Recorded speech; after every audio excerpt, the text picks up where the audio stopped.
Hello everyone, मैं doctor प्रगति गुप्ता और आज इस वीडियो में हम जानेंगे पैरालिसिस के क्या रिकवरी साइंस एंड सिम्टम्स है।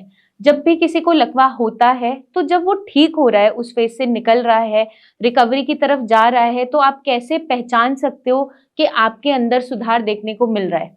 तो इनिशियली जब हम कंप्लीटली बेड रिडन होते हैं या फिर जब लकवा होता ही है तो हमें बहुत ड्रास्टिक रिजल्ट्स, अचानक से बहुत अच्छे चेंजेस देखने को मिलते हैं, क्योंकि जब शुरुआत होती है तो ज्यादातर पेशेंट्स बेड रिडन होते हैं। बेड रिडन से जब वो उठ के एकदम से चलना स्टार्ट कर देते हैं तो एकदम से जो मेजर चेंज है, मेजर सिम्टम है, वो नोटिसेबल होता है। तो वहां पर पेशेंट को लगता है कि हाँ, रिकवरी आ रही है। प्रॉब्लम स्टार्ट होती है जैसे जैसे आपका रिकवरी फेज आगे बढ़ता चला जाता है। कुछ समय हो गया है लकवा हुए, रिकवरी पेशेंट को लगता है स्लो आ रही है या फिर वो डिनाई ही कर देता है कि आ ही नहीं रही है। तो आप कैसे समझ सकते हो, जज कर सकते हो कि आपके अंदर जो आप एक्सरसाइजेस कर रहे हो या डाइट फॉलो कर रहे हो या कोई भी ट्रीटमेंट ले रहे हो तो उसके हेल्प से क्या रिकवरी आ रही है। इसको हम जज कर सकते हैं एक छोटे से काम से। आपको क्या करना है, अपनी एक वीडियो आप बनाएंगे चलते हुए, हाथ को ऊपर उठाते हुए। फॉर एग्जाम्पल, आपका हाथ लिफ्ट होता है, चेस्ट तक जाता था प्रीवियस 1 मंथ पहले। आपने एक्सरसाइज शुरू की, ट्रीटमेंट ऐड ऑन किया, डाइट अच्छी फॉलो की, और 1 महीने बाद जब आपने दोबारा वीडियो बनाई और आपने हाथ ऊपर उठाया तो हाथ तो उतना ही ऊपर उठ रहा है, लेकिन वहां पर अगर आपका हाथ उठाने का स्पीड बढ़ गया है या एफर्ट भी कम हो गया है। फॉर एग्जाम्पल, आपने फर्स्ट जब वीडियो बनाई तो हाथ उठाते थे, चेस्ट तक जाता था। नेक्स्ट मंथ जब आपने दोबारा वीडियो बनाई तो आपका हाथ चेस्ट तक ही जा रहा है, लेकिन उठाने में एफर्ट कम हो गया, हाथ हल्का महसूस होगा, पैर में हल्कापन आने स्टार्ट हो जाता है, या जो बॉडी में स्टिफनेस ज्यादा हो रही थी वो स्टिफनेस अब कम होने लग गई है। हाथों पैरों में जो झुंझुनाहट बहुत ज्यादा प्रेजेंट थी उसमें अब सेंसेशन फील होता है, या फिर जिसमें सेंसेशन बिल्कुल नहीं था अब वहां चींटी चलने जैसा या कुछ आपको हल्का फुल्का सेंसेशन महसूस हो रहा है, that is also a sign of recovery. तो अगर आपकी बॉडी में ऐसे कोई भी चेंजेस प्रेजेंट हैं या आ रहे हैं तो वो उसका मतलब है ये साइन ऑफ रिकवरी है। जिन पेशेंट्स में स्पीच में इश्यूज होते हैं, कुछ चीजें वो बोल नहीं पा रहे लेकिन अब थोड़े थोड़े शब्द जोड़कर बोल पा रहे हैं या सेंटेंसेस बेटर हो रहे हैं, तो जो डेली बेसिस पे उन्हें देख रहा होता है वो जज नहीं कर पा रहा होता कि कितनी रिकवरी आ रही है। जैसे माँ अपने बच्चे को रोजाना देखती है और उसे लगता है कि अभी तो ठीक है, ये वैसा ही है, छोटा ही है मेरे लिए, बट बाहर से कोई आता है तो वो बोलता है कि अब इसकी हाइट बढ़ गई है, ये अब मुझे थोड़ा अच्छा लंबा लग रहा है। तो जो बाहर से कोई आता है वो आपकी रिकवरी को ज्यादा अच्छा बता सकता है, या फिर आप खुद भी जज कर सकते हो। अगर आप अपनी डेली बेसिस पे वीडियो बनाते हो, मतलब एटलीस्ट वीकली बेसिस पे बनाइए या 15 दिन में जरूर बनाइए, एटलीस्ट मंथली वीडियो तो जरूर बनाइए ही, क्योंकि हम बार बार सीटी स्कैन एमआरआई नहीं करवा सकते और ना ही उसमें बहुत ज्यादा चेंजेस देखने को मिलते हैं। जब भी आपने नोटिस किया होगा कि आप अपना सीटी या एमआरआई ब्रेन का करवाते हो दोबारा भी स्ट्रोक होने के कुछ समय बाद, तो अगर कुछ नया स्ट्रोक नहीं हुआ है तो वो दिखाता है कि कोई ओल्ड इन्फार्क्ट, ओल्ड हेमरेज या क्रॉनिक इन्फार्क्ट था, मतलब कि पुराना है। अगर उसी टाइम दोबारा कुछ और देखने को मिलता है तो वो एक्यूट फॉर्म में लिखकर आ जाता है, लेकिन वो धब्बा, वो स्कार हमेशा आपके एमआरआई सीटी स्कैन में लाइफ टाइम नजर आएगा, भले ही आपकी रिकवरी क्यों ना आ जाए। तो वो एक हीलिंग प्रोसेस है। जैसे आपको कहीं भी चोट लगती है, मान लीजिए हाथ पर चोट लगी, वहां पर आपका एक घाव हील हो गया लेकिन उसने निशान छोड़ दिया, वैसा ही निशान एक ब्रेन के अंदर रह जाता है, स्कार के फॉर्म में रह जाता है, जो आपके सीटी एमआरआई के अंदर विजिबल हमेशा रहेगा। बट उसको हम देखते हुए रिकवरी को जज नहीं कर सकते। आपकी रिकवरी, आप डेली रूटीन वर्क कितना एफिशिएंटली कर पा रहे हो, जो आप चल नहीं पा रहे थे अब प्रॉपर तरीके से चलने लग गए हो, बैलेंसिंग बेटर हो गया है, आपको चलने में ताकत बहुत ज्यादा लगानी पड़ती थी, पाँव घसीटता था पहले पेशेंट या पाँव पंजे पे रखता था, थोड़ा थोड़ा एड़ी लगना स्टार्ट हो गया है, या फिर आपकी इनिशियली जो स्पीड थी चलने की वो बहुत स्लो थी बट अब वो स्पीड बेटर हो गई है। तो अगर आपको ये भी छोटे छोटे चेंजेस अपने मंथली बेसिस पे दिख रहे हैं या कुछ महीनों में नजर आ रहे हैं या कॉन्टिन्यूसली कुछ ना कुछ ऐसा सिम्टम दिखाई दे रहा है, that is also a sign of recovery.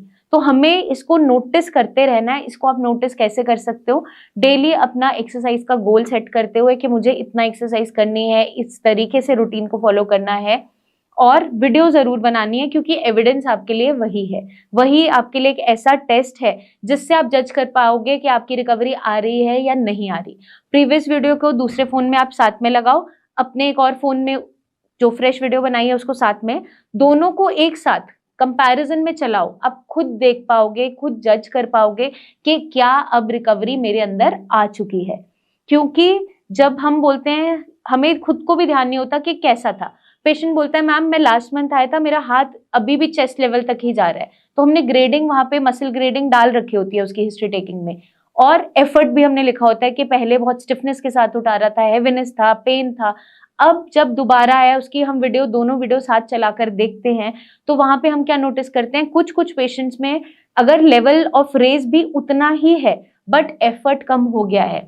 मैं हमेशा उनके अटेंडेंट से पूछती हूँ कि अगर दो लोग मिलकर चलाते थे तो अब जब आप उन्हें चला रहे हो तो आपको कुछ हल्का लगता है इनका वजन? हाँ मैम हल्का तो लग रहा है। इसका मतलब क्या है, पेशेंट अपना बॉडी वेट बेयर करना स्टार्ट कर गया है, आपके ऊपर वजन कम डालता है। तो ये ही चेंजेस आपके अंदर रिकवरी के अंदर देखने को मिलते हैं। अगर हम इन्हें पहचान पाते हैं तो हमें पता चल जाता है कि जो हम एफर्ट लगा रहे हैं वो कितना फ्रूटफुल साबित हो रहा है।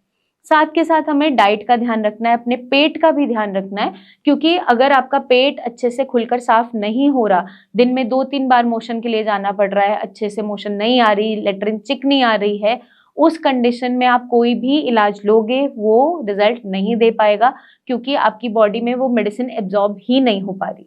जब आप खाना ही नहीं पचा पा रहे हो तो दवाई कहाँ से वहां पे पच रही होगी। और ब्रेन तक आपकी मेडिसिन जाने का रास्ता क्या है, ब्लड ही है। जो एब्जॉर्प्शन में न्यूट्रिएंट्स जाएंगे, मेडिकेशन जाएगी, मेटाबॉलिज्म के बाद वो आपके ब्रेन तक जाती है। तो अगर हम चाहते हैं हमारी रिकवरी स्पीड अप हो जाए तो आपके गट का आपको ध्यान रखना है, अपनी डाइट का ध्यान रखना है, एक हेल्दी बैलेंस डाइट लेना है।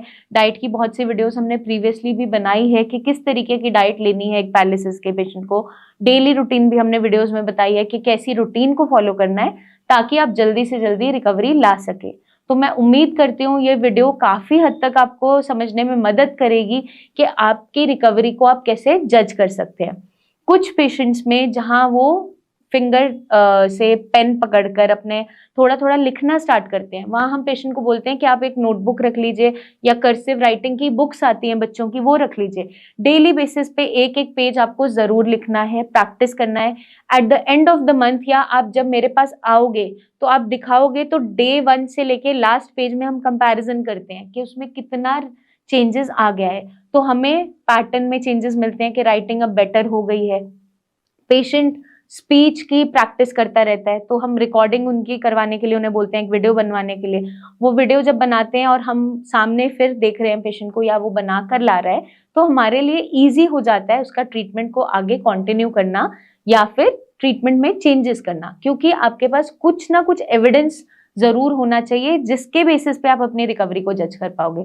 वरना पेशेंट डिनाई भी कर जाता है कि आराम नहीं आ रहा, बट जब आपके पास वहां पर प्रूफ्स होते हैं, आप कोई ना कोई वीडियोस रखते हो तो आप खुद देख पाते हो। डॉक्टर क्या, आप खुद देख पाओगे कि आपके अंदर कितनी अच्छी रिकवरी देखने को आ रही है।